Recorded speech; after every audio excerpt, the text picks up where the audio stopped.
Coming to the end of the third quarter. LeBron James, a shot at history. LeBron stands alone.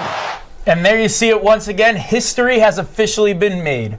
Welcome back to Sports Scene. I'm Michael Fiumefreddo. I'm Becca Speier. I'm Thomas Johnson. And I'm Ava Brand.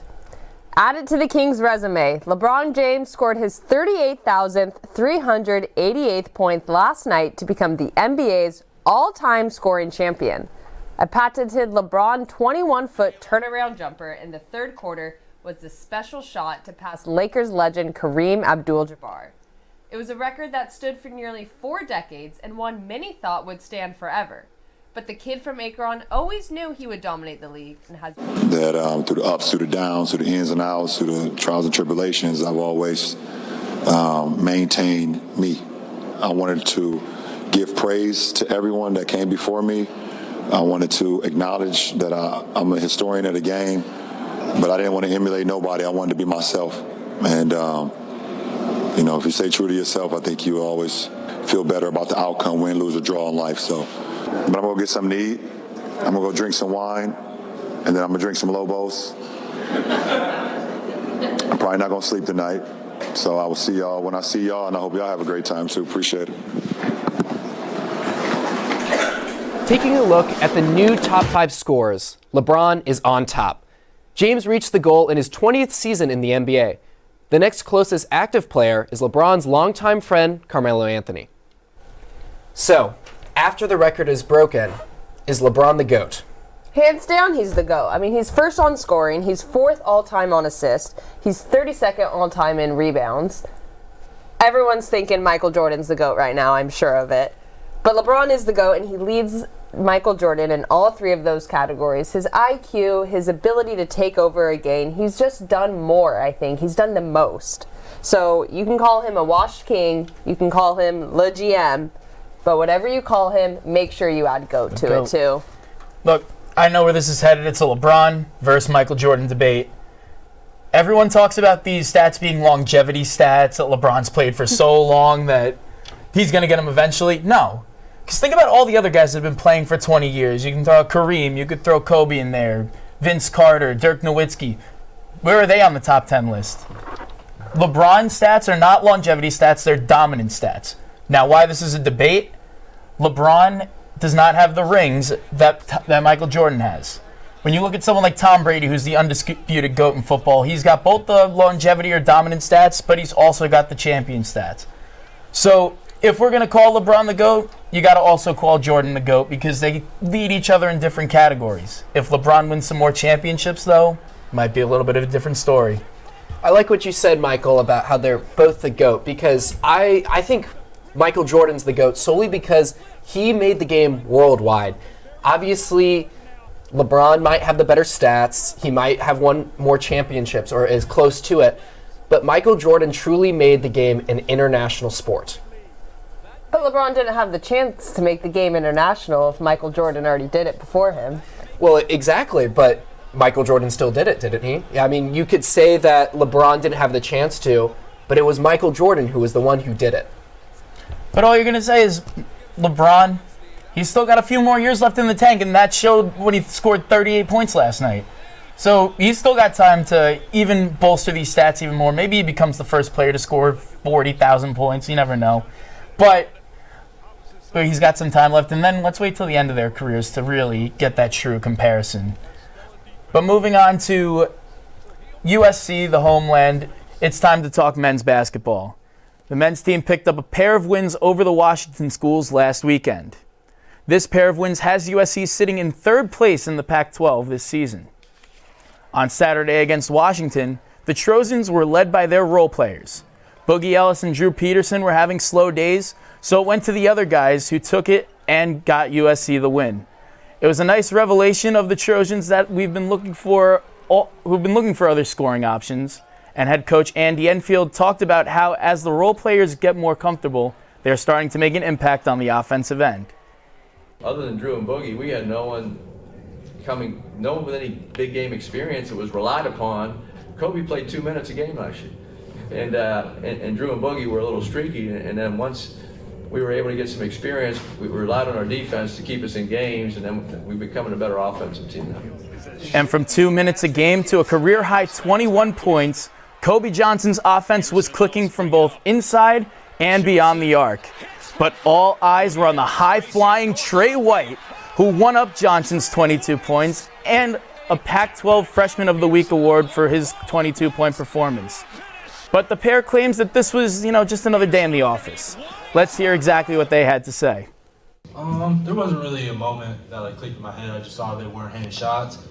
I knew that they weren't hitting, so something had to be done. And I feel confident in my offense, so it just got going. So yeah. And I feel like we're so deadly. Each person on the court can get off any night. I feel like we're learning how to actually play off each other now. So it's anybody's open on any possession. So it's it could be anybody's night. And I really just feel like it's just to that, to be honest. I'm still confident. And at the moment, we have the Pac-12 standings. The Bruins sit atop the Pac-12. Arizona, just one game back of them, half game ahead of USC. Utah and Oregon round out the top 5, with the top 4 teams in the Pac-12 playoff getting a first-round bye in the Las Vegas tournament at the middle of March. So, guys, USC's heading up to Oregon this weekend. There's going to be some crucial games for them. They haven't really won in Eugene often. I think it's been 10 years since their last win there. What are some expectations for this weekend, and how can that help them make their case for March? Well, I think Kobe Johnson and Trey White, they build off of their Washington game because they need to.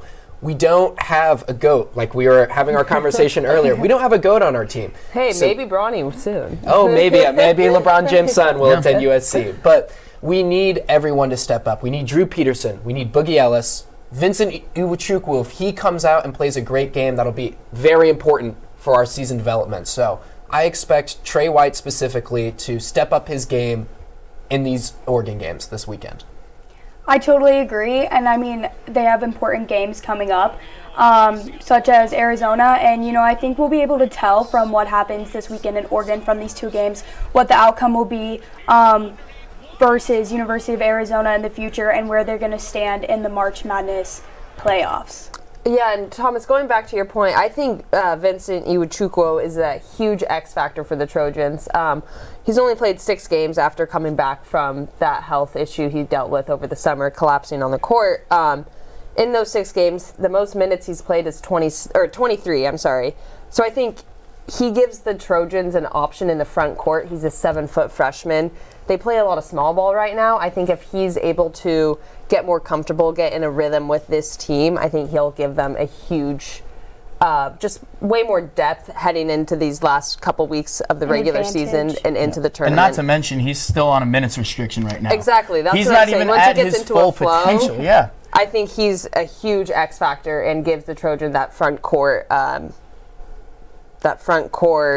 just some help dynamic that they need. We saw it against UCLA. They were killing us on the boards.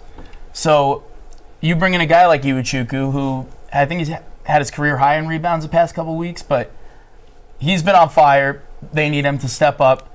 The thing going into March, though, USC, if they make it to the top 4 in the Pac-12 tournament, that's a lock for March for them.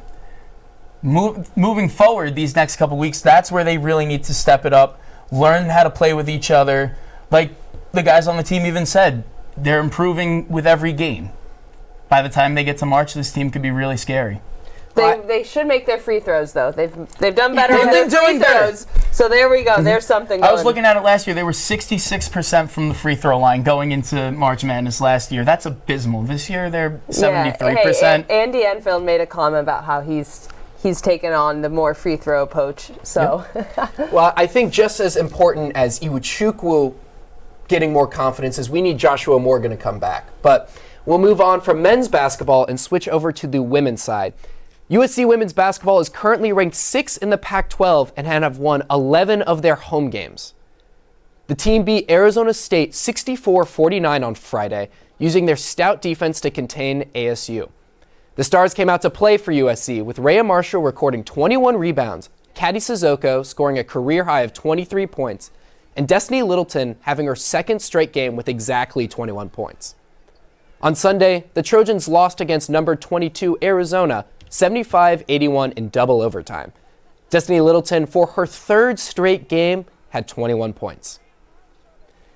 Currently, 8 teams from the Pac-12 are projected to make it to March Madness.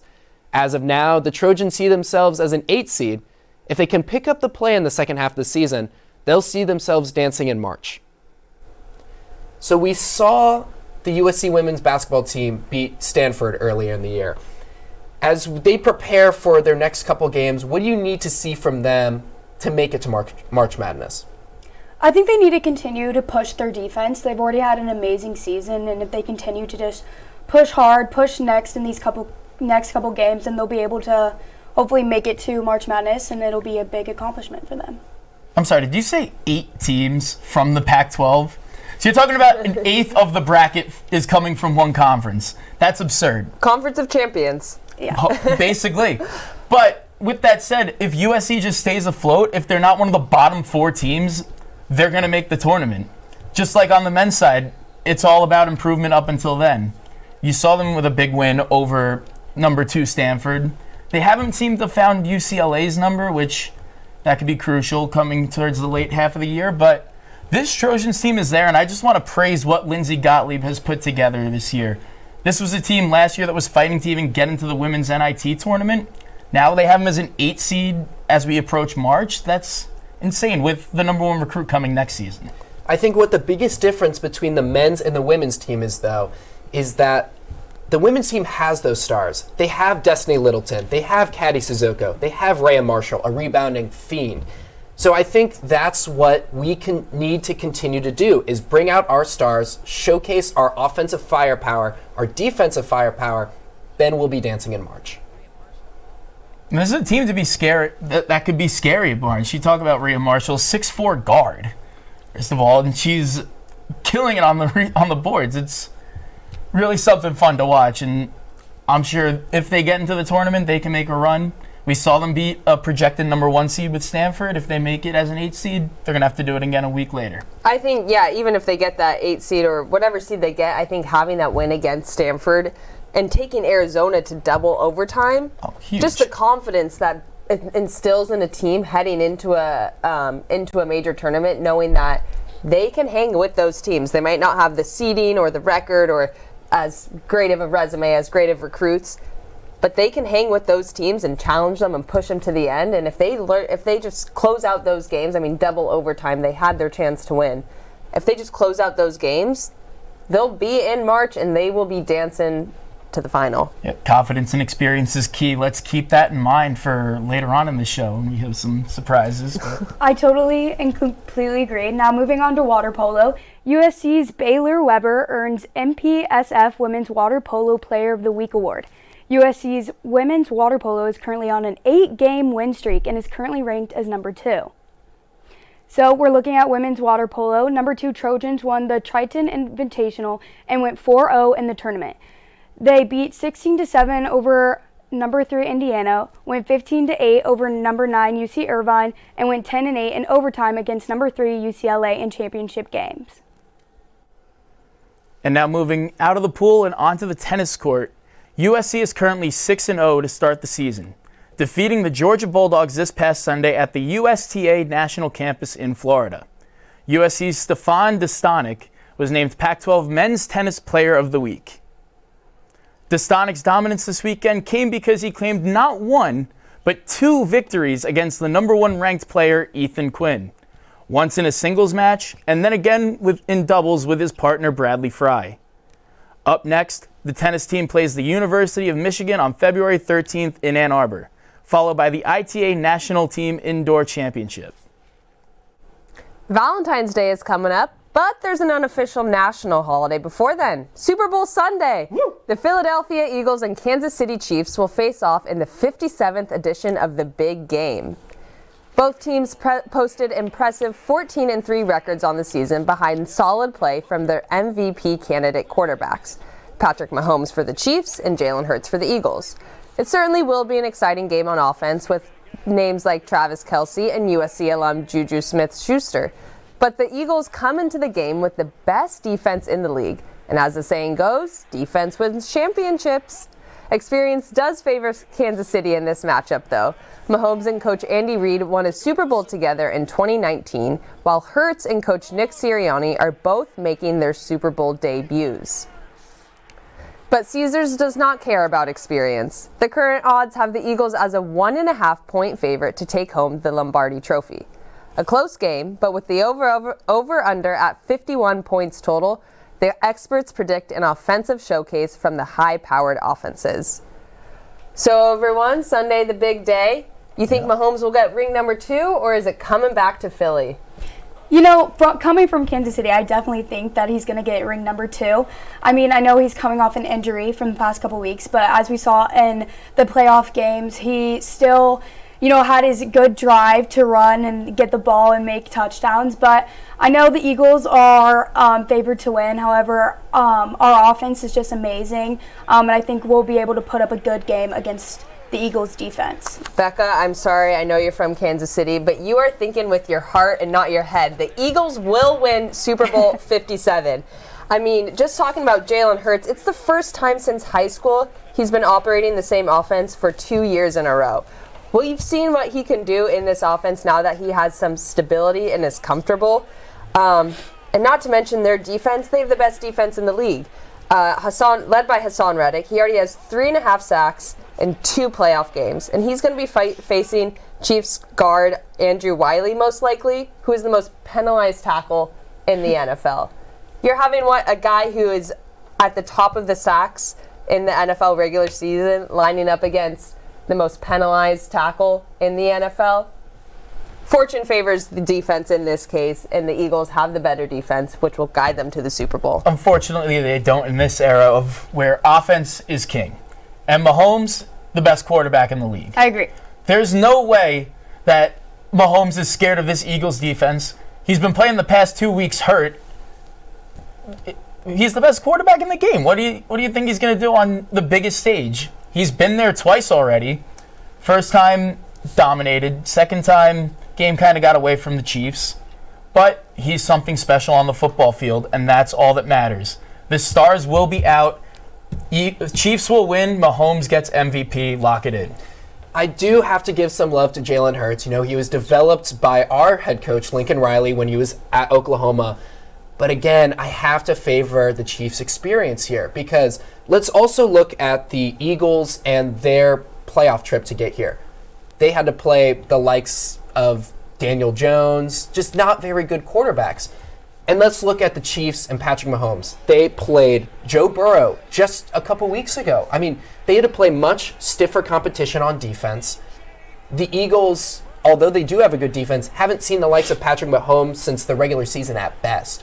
So I favor not only the Chiefs' playoff experiences, but just the lack of quarterback play that the Eagles have had to face this postseason. It's a very fair point, and Mahomes arguably is the best quarterback in the league. I mean, he's a human joystick essentially on the field.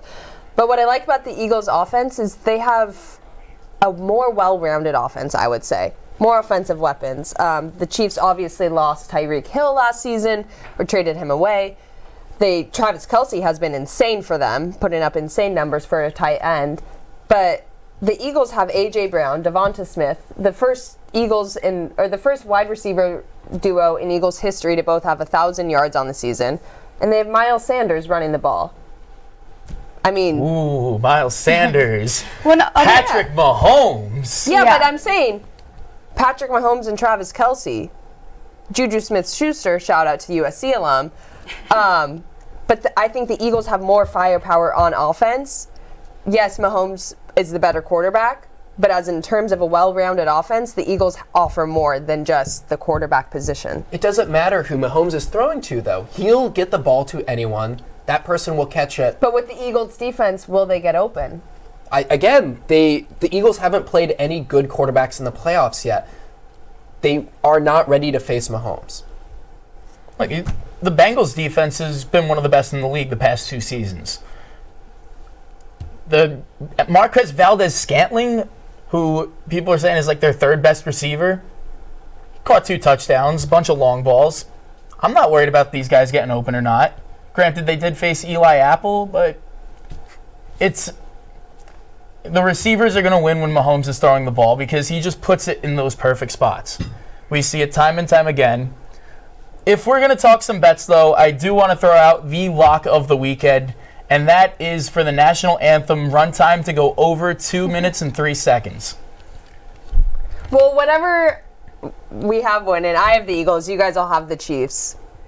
I'm excited for the Super Bowl halftime show. I'm a big Rihanna fan, so I will be tuning into that for sure. It's going to be a fun day, but thanks for watching Sports Scene. We will be back next week for more coverage. Hopefully we'll see who's right and who's wrong.